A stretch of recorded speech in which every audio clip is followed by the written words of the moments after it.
প্রথমত তৃণমূলের নেতাকর্মীদের সাহস জোগানো, তাদের সাথে যোগাযোগ রাখা, তাদের খোঁজ খবর নেওয়া, সেগুলো আমরা নিয়মিত করে যাচ্ছি।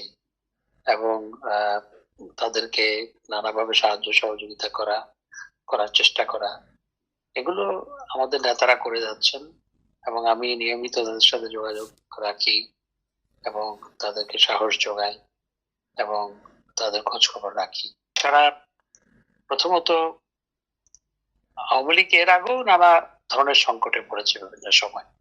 আওয়ামী লীগ ৫৮ সালে আইয়ুব খান আওয়ামী লীগের কর্মকাণ্ড নিষিদ্ধ করেছিল এবং ৭১ সালে আওয়ামী লীগের কর্মকাণ্ড নিষিদ্ধ হয়েছিল। ৭৫ সালে আওয়ামী লীগের কর্মকাণ্ড নিষিদ্ধ হয়েছিল।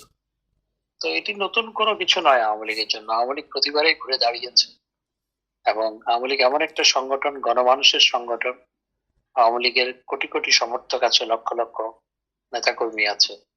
একটি দেশের ৪০%, ৫০% মানুষ আওয়ামী লীগকে সমর্থন করে। বর্তমানে জননেত্রী শেখ হাসিনার অ্যাপ্রুভাল রেট বা আওয়ামী লীগের অ্যাপ্রুভাল রেট অনেক বেশি।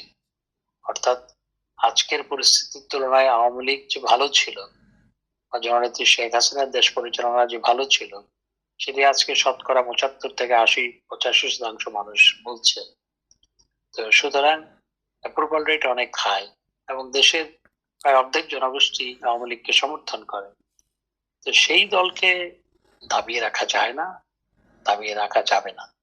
আওয়ামী লীগ অবশ্যই ঘুরে দাঁড়াবে এবং একটি কলমের খোঁচায় এমন একটি সংগঠনকে দুনিয়ার কোথাও কেউ দাবিয়ে রাখতে পারে না, আওয়ামী লীগ কেউ পারবে না।